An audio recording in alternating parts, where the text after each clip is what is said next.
За 11 сарын 1 нь өөрөө манай үндэсний өгөх өдрөөр тэмдэглэгддэг сайхан баяр болсон байгаа. Тэгээд энэ өдрийг санаачилсан найзтай маш их баяртай байна. Тэгээд ер нь бол нийт монголчуудын маань бас санхүүгийн хувьд эрхчлөлөөр өгтөлсөн энэ сайхан санаачлагууд одоо улам цаашаа өргөжөөсөө хүмүүс маань бас өргөн дэлгэр оролцоосаа гэж хүсэж байна. Тэгээд миний хувьд болохоор аливаа хүний санхүүгийн чадвар бол ихний хэмжээний өгөх чадвартай байгаагаар л хэмжигдэнэ гэж итгэдэг. Тэгээд энэ цаашаа ашиглаад бас найзуудаа юунд дөрөлмөр нь ихлээр миний хувьд бол одоо нэлээд эртнээс төлөвлөж өөрийнхөө байнга дэмжих шийдсэн хоёр төрийн бас байгууллагуудаа бол хандив өөрөөхөөр бэлтгэсэн байгаа. Тэгэхээр ялангуяа энэ хөгжлийн бэрхшээлтэй хүүхдүүд тэдгээрийн асран хамгаалагч нарт ээлт ертөнцийг байгуулахаар ажиллаж байгаа. Ээлт ертөнц төрийн бас байгууллагын дансыг би бас зориуд энд оруулъя гэж бодож байгаа. Тэгэхээр хөрөсөнгийн найзаас гээд өөрийнхөө хэмжээнд 10 дахгүй 20 дахгүй дэмжлэг туслалцаа хандив бас өргөөч гэж уриалмаар байна. Нөгөө талаас бид өөрийнхөө амьдралыг дүгнэн үзээд аль болохоор ухаалаг амьдрахын тулд амьдралынхаа чухал талбаруудыг анхаарах, төлөвлөгөө гаргах, цэгцтэй авч явах тийм аргачлалыг бас оролцоод байгаа. Тэгээд тэр нь болохоор амьдралын хүрд гэсэн нэртэй. Тэгэхээр энэ аргачлалын дагуу нэг томоохон сэдв нь болохоор энэ мөнгө санхүү байнамаа. Тэгэхээр энэ удаагийнхаа ярилцлагаас яг мөнгө санхүүтэй холбоотой асуудлыг чиглүүлэе гэж хүсэж байна. Яа тэгэхээр бид өгөх юмтай байхын тулд бас мөнгө санхүүгээ зөв онцтой зохицуулах шаардлагатай байдаг.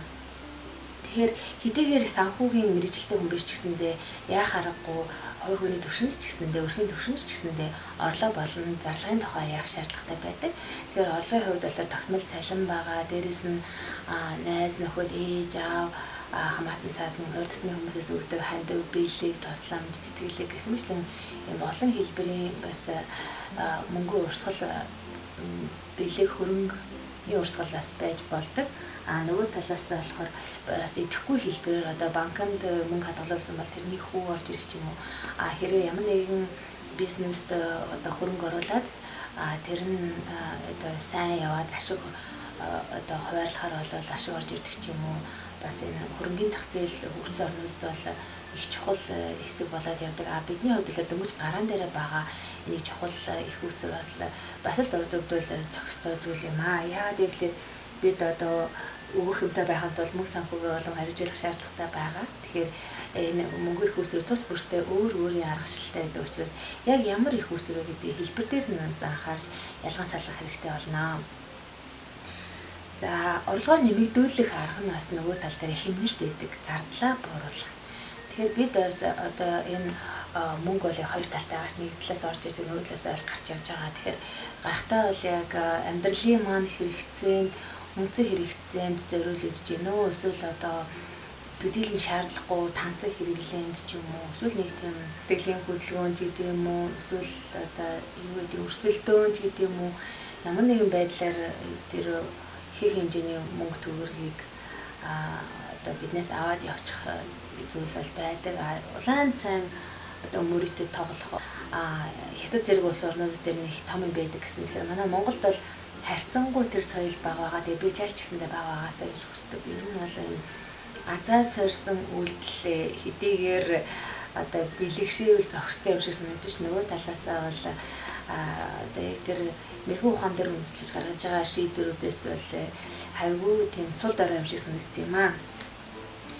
За тэгэхээр бидний бас энэ зардлын томоохон хэсэг нь одоо өгөхөд зарцуулагдж байвал тэр чинээгээр бидний нөгөө санхүүгийн чадвар тодорхойлогддог гэж түрүү хэлсэн. Хэрэг өгөх юм байхгүй байгаа бол санхүүгийн хувьд бол жоохон таархан байгаа байна гэж би ойлгох гээд байна л та. Бас тийм дүгнэлт гаргах гээд байна. Дээрээс нь мөнгө өсгөх зорилгоор хөрөнгө оруулж болно. Ямар хэлбэрээр хөрөнгө оруулах вэ? Хугацаанд нь хөрөнгө оруулах юм уу? Эсвэл одоо өөрөө бизнес эрхлээд ингээд явах юм уу? Тэрэндээ ингээд тодорхой хэмжээний хөрөнгийг оруулнаа гэж төлөвлөөд тэрэндээ зарцуулаад явах уу? Гэх мэтлэн их олон шийдвэрийг бид нар гаргуулж зохистой байдаг. Тэгээд яг амьдралын туршлага хөрөнгөлөх хэрээр та биднээс мөнгөний менежмент ч гэсэндээ сайжруулж явуул зохистой тийм зүйл байгаамаа. Тэгэхээр өөрийнхөө бодол санааг бас энэ YouTube-ийн доотлын коммент гэсэн хэсэг дээр оруулж энэ ярилцлага. Тэгэхдээ харилцаасаа гэж хүсэж байна. Тэгээд комментуудад миний зүгээс болон одоо бусад үзэж байгаа хүмүүс ч гэсэнтэй ярилцаад явах боломжтой байдаг. За тэгэхээр бид хэрвээ орлогоо нэмэгдүүлэхийг хүсэж байгаа бол мэдээж өндөр цалинтай ажил хийх хэрэгтэй байгаа. Тэгэхээр өндөр цалинтай ажил хийнэ гэдэг чинь л ерөнхийдөө жоохон яригта, жоохон хүнд ямар нэгэн асуудлыг шийдвэрлэхэд түлхүүд юм ур чадвар шаардсан учраас л өндөр цалинтай байгаа шүү дээ. Тэгэхээр тэр хэмжээгээр бид бас өөрсдийнхөө ур чадварыг бас өндөрт өргөж хувийнхаа хөгжлийг бас анхаарч авч явах хэрэгтэй байдаг. Тэгээд дээрэс нь болохоор тэр ажлын хувьд бүтээмжээ сайжруулах нь чухал юм бол цаг ашиглалт байгаа. Цагаа маш оновчтой ашиглах. Тэгээд гуравдаарт нь болохоор ялангуяа бизнес эрхэлж байгаа хүмүүсийн хувьд бол шийдвэрээ маш оновчтой хийх чадвар хэрэгтэй. Шийдэмгий байж ээж яг цаг тухайд нь шийдвэрүүд нь гарч ээж аливаа ажил урагшилдаг. Тэгэхээр энэ хувийн зан чанаруудтай бидний энэ санхүүгийн одоо чанар маань уялдаатай байдаг ахнэ. Нөгөө талаас болохоор одоо би юунд итгэдэг вэ гэхээр яаруу самдруу хурдан баяжих гэж оролдох нь өөрөө бас сөрөг үр дагаварт хүргэдэг учраас өндөр явбал өгөр дээрээр туулаг үздэгэ гэсэн тийм зарчмын дагуу хүүхдүүдэд хүмүүжил гэж хичээдэг. Тэгээд тэгснээрээ одоо хохирч байгаа юм шүү хүүхдүүд ч ингээ ард үлдчихлээ. Тэгээд маш олон туулгаанууд өсөж дэгдээд ингээд их олон юм хожоод яваад байна гэж хэлэх хүн гарч магадгүй л дээ. Тэгвэл би тэр туулгаануудыг дэмжиж ингэж өөгшүүлж өөртөө бас дөөрөж гүйж яах юм бэ? Хэрэг бид нар үнэхээр шударгаар тэр одоо хөрөнгө мөнгө олж чадахгүй байгаа бол тэр нь бол асуудалтай юм шүү. Тэгээд бид нийтээрээ цэвэршиж нийгэм цэвэршин гэж боддог учраас хүн бүр өөрөөсөө эхлэсэй гэж хүсэж байна. Тэгэхээр ер нь бол алиа мөнгө санхүүгийн бат бих суурь бол тухайн хүний өөрийнх нь ёс суртахууны чанар болон одоо ялангуяа шудраг байдал их чухал нөлөөтэй. Тэгээ үүнд болохоор нөгөө татвараа төлөх өөх ёстой тэр цахилгааныхаа мөнгийг, сүүхийнхоо мөнгийг, хогныхоо мөнгийг аливаа гомдол гаргахгүйгээр өгөх тийм соёлтой байснараа бид нийгэмд хөрөнгө оруулж байгаа маш чухал зүйл байдаг. Тэгэхээр энэ дээр бас ингэж маргаад хүмүүс ингэ дургуйцаад төлөхгүй ингэж одоо улсаа л өөрдөд байгаа юм шиг бол цаанаа л хажууд хөршөөл өөрдөд байгаа хүмүүс их эмгэнэлтэй байдал үүсгэж хүнд ингэж дарамт ачаа болтгоо. Тэгэхээр нийгмээрээ урагшлахад бол бид нар бүгдээ өгөх ёстой юм өгжээж тэр хэмжээгээр бидний орлого бас ирээдүйд нэмэгдэх суурийг бол тавьж байгаа. Тэгэхээр бид заримдаа бол өнөөдөр гаргаж байгаа шудраг шийдвэр маань 50 жилийн дараа миний үр хүүхдүүдэд илүү том ивэл ерөөл бууж ирдэг шүү гэдэгт баттгэлтэй байхад бол одоо энэ нийгэм урагшлах нэг сайхан алхам болно гэж бодож байна. За нөгөө талаас бидний одоо энэ орлогын бас нэг хөөсөр бэлэг гэж хэлсэн шүү дээ тий хандаг гэсэн. Тэр яг тэгсэнчлэн бидний зардлын бас нэг тухал хэсэг нь болохоор энэ бэлэг хандаг байгаа. Тэгэхээр өвдөг юмтай байханд бол би өөрийнхөө үндсэн хэрэгцээгээ хангачаад тэгээд дээрэс нь илүү гарахаар хэмжээний орлоготой байх шаардлагатай гэсэн үг вэ. Тэгэхээр энэ зүйлийг бас төлөвлөгөөтэй зорж хийхгүй юм бол яаж хүнд юм өгөх юм бэ хэвээр юу ч байхгүй. Тэгээ өгөхөө болох юм бол нэг илүүгээсээ илүүчилж одоо юу гэдэг чинь хуужирсан муу юм одоо хаяхын оронд өгдөг ч юм уу. Тэр л хэцүү зүйл байхгүй юу. Мэдээж одоо шинэвтер атайхан зүйлийг бол хоорондоо хуваалцаж дундаа одоо ингэж хэрэглээнийхээ шаардлагыг хангаж болж байна л да. Би өөрөө маш олон жил комиссийн хувьцаар хуцалдаг байсан. Тэрэндээ би огт тэмцгэлдэггүй харин ч би зөв оновчтой шийдвэр гаргасан. Тухайн үед бол яг санхүүгийн нөхцөл байдалтай тохируулаад би шинэ хувцас авахгүй байсан зөв байсан гэж боддог. Харин одоо болохоор би нэг хайхтар тэгж дан комиссийн хувьцаар хуцалгаа болчихсон. Яг өөртөө таалагдсан юм худалдаж авч хэрэгэлдэг болсон. Хүүхдүүдтэй ч гэсэн дээрээс тийг шийдсэн байгаа. Тэгээ үүнд болохоор манай бага охины тэр өвчлөл бол бас их том нөлөө үзүүлсэн. Тэгээ мэдээж эхний үедээ бол ямар ч одоо илүүчлэх байтугай өөрийнхөө үнцэн хэрэгцээг хангахад хэцүү байдалтай эмчилгээний зардал маш өндөр одоо дандаа гадаадад явж эмчлүүлэх шаардлага тулгарч ирсэн тийм үе байгаа. Тэгэхээр тэр үед бол яа харахгүй хандив тусалцаан дээр тулгуурлаж исэн. Яа харахгүй одоо шинээр юм авах амарч боломжгүй хүн дэдэлд орж исэн. Гэхдээ тэр дунд хэсэгт нь би 2 өнгөрч байхад нь 2 настай байхад нь шийдвэр гаргасан байхгүй юу. Тэгээ яг тэр шийдвэр гаргасан хүчээс ахвалал миний амьдрал маш их гэрэл гэгээтэй болчихсон. Тэгээд энэ сувгийг ч гэсэндээ би өгөх зорилгоор нээсэн. Тэгээд энэ сувгаар өөрөө ямар л туршлага, ямар л мэдлэг хоримтлуулсан бэ? Түүнийг л бусдад түгэх юмсан гэж хүсдэг. Тэгээд энэ бол бас л миний зүгээс цаг хугацаа хүчин чармаалт шаардсан ажил байгаа. Тэгсэн ч гэсэндээ энэ зүйлийг өгснөөрөө бас олон хүнд хэрэг болсноороо эргээд манай нийгэм ашигтай, Монгол улсад ашигтай. Тэр Монгол улсад ашигтай байгаа зүйл нь миний өөр хүүхдүүд, миний хойч үед бас ашигтай. Миний амьдрал ч гэсэндээ сайнаар тусна гэдэгт бүр итгэлтэй байдаг. Тэгэхээр энэ мөчлөг маань ингээд тасралтгүй ингээл би өгөөл эргээл нөгөөтг нь орж ирээл би өгөөл эргээл нөгөөд нь орж ирдэг тийм тойрог байж ээж л үр дүнд хүрч байгаа. Тэгэхгүй бол одоо орж ирсэн бүх юмаа цагдаж хаашиж ингээ гарахгүй гэл юм авах гал ноцтолтой байх юм бол тэгээд яг гадагшаа урсгалгүй тийм ногоон өмхөр ч гэсэн нуурнууд байгааг та нараас харсан баг тий. Яг тиймэрхүү байдалд орчин тэгээ яах юм бэ? Цэнгэг сайхан устай бай л та. Тэглээгээл одоо юу гэдэг найз нөхдөд харангуйтай өнгөрөөл би та нарыг бүгдийн даа одоо явъя гэл нөгөө хүүхдийнхаа сургуулийн мөнгөөр архитах нь бол би өглөг гэж бодохгүй байна. Тэр бол зөвхөн л тэнэглэл гэж би бодож байна л да. Тэгэхээр үндсэн хэрэгцээ гэж юм бэ? Тэрийг хангасныхаа дараа одоо найз нөхдөд хамт хоолнд орчих хэмжээний зардалтай байгаа бол та савгийн үүдээс аваа байгаа юм байна гэж би хэлэх гээд байна л да. За тэгэхээр үндсэн хэрэгцээ рүү аваад орё л да. Тэгэхээр бидний хувьд маш том хэрэгцээ бол бидний байр, энэ орон сууц байна уу, байшин байна уу, гэр байна уу, тэр амьдарч байгаа газар их чухал байгаа. Тэгэхээр үүнтэй холбоотойгоор тэр халаалтын зардал, цахилгааны зардал, за халаалтан дээр болохоор байр орон сууц дээр болохоор сөөгөр дамжуулаад тэр халаалтын мөнгө төлж байгаа бах.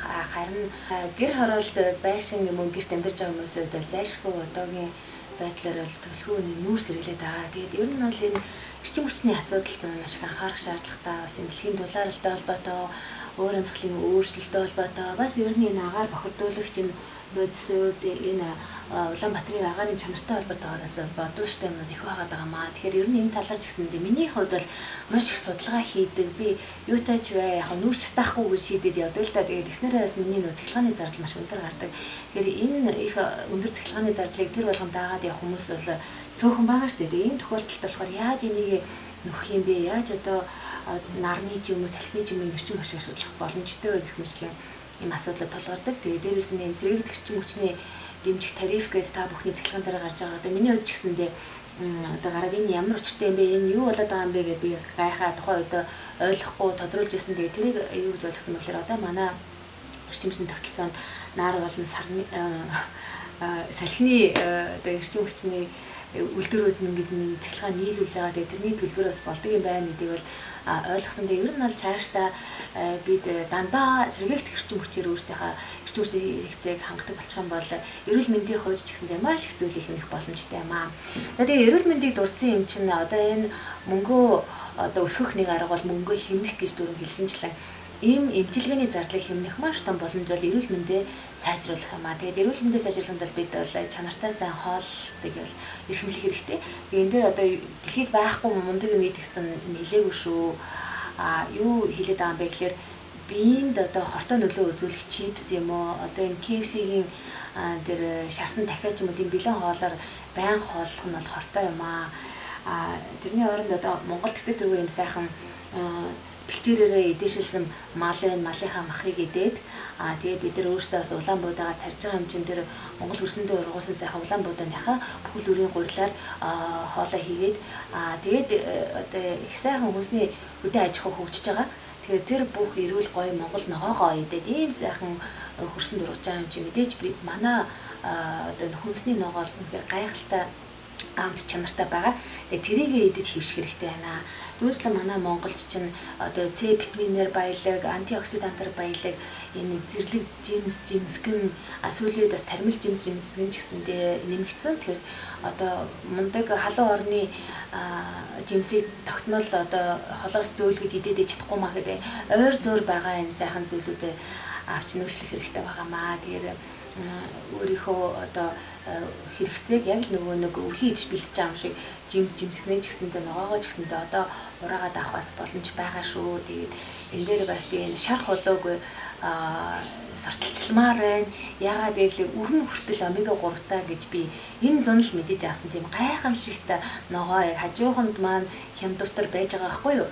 Тэгэхээр тэрнийхээ үрийг ч хаялгүйгээр хатааж агаад бүр ингээд мунтаглаад тэгээ хоолндоо ингэж баяжуулж хэрглэж болж гин. Дээрэс нь хулуугаар бол маш их олон янзын хоол хийх боломжтой, амархан зөвлөрдөг, амт сайтай тийм хүнсний ногоо байгаа. За түүнээс гадна одоо хоол ундаа сайжруулах, зөв зохистой хооллох, тэгээд илүү юм одоо тансаг хэрэглээ гэдээ ерөнхийдөө хязгаарлах. Одоо жишээлбэл яхаа мэдээж амттан идэлгүй яах вэ хүмүүс дөрснийхаас энэ амтыг бас мэдрэмээрээ штэ. Тэгэхээр мөхөлтс байна уу, шоколад байна уу, тэрийг идэхийг бол би хорихгүй. Харин түүнд бас нэг хязгаар тавил зохистой байдаг. Яагаад вэ гэхээр энэ маань нэг талаас тийм эрүүл сайхан хоол биш. Хоёрдугаар болохоор жинхэнэ илүүдэлтэй хүмүүсийн хувьд бол жин нэмэгдүүлэх нэг хүчин зүйл болчдөг. Гуравдугаарт нь болохоор бидний бас энэ санхүү мөнгө төр ч гэсэнтэй том зардал болоод ороод ирд юм аа. Тэгэхээр түүндээ бас хязгаар тавьж өгөөрэй гэж хүсмээр байна. За дараагийн ээлжинд бидний нэг томоохон зардалтай шүү зарцуулах хэвээр. Гэхдээ бас ухаалаг хандах хэвээр бол бидний хувцас байгаа тий. Тэгээ хувцсан дээр би түрүүн хэлсэн хэмнэлт үүсгээд яг тухайн үед худалдаа авах чадвар муутай байгаа үедээ бол би комиссийн хувцас ерөөсөө огт буцдаггүй байсан. Тэгээд яг боломжийн тохиромжтой айтаахан чанартай эдлгээтэй юмнуудаа авахыг бол хичээдэг. Тэгээд нэг хувцас дахин тавтаж өмсгөөс яас ичдэггүй. Тэгээд ер нь бол хувцлалтаараа гоё болох гэж оролдохоос илүү дотоод хүнээрээ би чимэх нь илүү тохиромжтой гэж боддог. Тэгээд хүнийг бол ялангуяа би залуу хүмүүст уриалмаар байна. Тэгэхээр чи хинбэ гэдэг чинь чиний хувцаар тодорхойлогдохгүй харин чамаар өөрөөр чинь тодорхойлогдно. Тэгэхээр нөгөө хүүхдийн сургуулиас их чухал байгаа. Боловсрал бид нар бол хөрөнгө оруулах нь зүйтэй юм аа. Тэгээд тэр хөрөнгө оруулалт маань одоо зөвхөн одоо сургуульд явуулахаар хязгаарлагдахгүй. Гэр орондоо тэр хүүхдүүдэд суралцах боломжийг нь бүрдүүлэх одоо гэрэлтүүлгийн ч гэсэндээ оновчтой сайн байлгах, айтайхан гэрэл авч тавих ч гэдэм үү. Эсвэл одоо байрныхаа зохион байгуулалтыг ч гэсэндээ бодолцож яг тэр хүүхдийн хичээл хийдэг газар нар тусч яхаар ингэж зохицуулах ч юм уу. Одоо юу гэдэг ингээд гэр дотор ч гэсэндээ ингээд тооноор ингээд гэрэл тусаад ингээд явхад ингээд тойроод ингээд сандлаа зөөгөөд ингээд ширээгээ зөөгөөд явах боломжтой тийм зөөрийн ширээ сандалч гэсэндээ хүүхдтэй одоо авч өгч болохгүй дээ. Би бол жоохон бахта тийм зөөрийн ширээтэй тэгэл тэрэндээ маш их дуртай. Нэгдүгээр ангиас нь байна уу та маань надад авч өгч ирсэн. Тэгээ тухайн үед нэг Орос айлаас авч өгч ирсэн шээс надад тийм. Тэгээ тэр надад үнэхээр гой санагддаг маш хэрэгцээтэй тийм ширээ байсан. Тэгээ одоо хүртэл ингээд ийм гой дурсамж байна шүү дээ. Тэгээ маань ишээ яадаг гэсэн хэлээ нөгөө гэрэлтүүл мань байнга яг эндээсээ байх хэрэгтэй гэж. Тэгээ юу юм зүүн талаасаа ингээд миний гаранд ямар нэгэндээ сүүдэр үүсэхгүйгээр ингээд сайн гэрэлтэй авах хэрэгтэй. Тэгэл дандаа нөгөө гэрлийнхаа чийдэнгийн ватыг ингээд 100 болгоол ингээд солиол.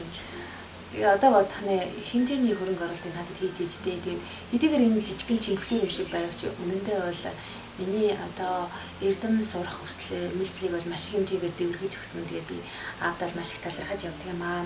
Тэгэхээр одоо хүүхдийнхээ сурах боломжийг надаас эхлээд сайн бүрдүүлэх нь чухал байгаа. Нөгөө талаасаа бидний бас зайлшгүй хэрэгцээ гэж хэлэгддэг болсон юм бол гар утас компьютер байгаа. За тэрэн дээр бас би анхааралтай хандаач яг үндсэн хэрэгцээгээ үндсэн бус одоо тансаг хэрэглэнээс салгаач гэж хэлмээр бүх зүйл дээр яг үндсэн хэрэгцээ хангагдах босго байгаа. Тэгээд тэрнээсээ давчих юм бол тэр тансаг хэрэглээ сүлдө утгагүй хэрэглээр яваад очичдаг юм аа. Тэгэхээр ийм үргэлгэн зардал гаргаж юм утгагүй хэрэглээр явах нь бол өөрөө сайн зүйл биш байгаа маа.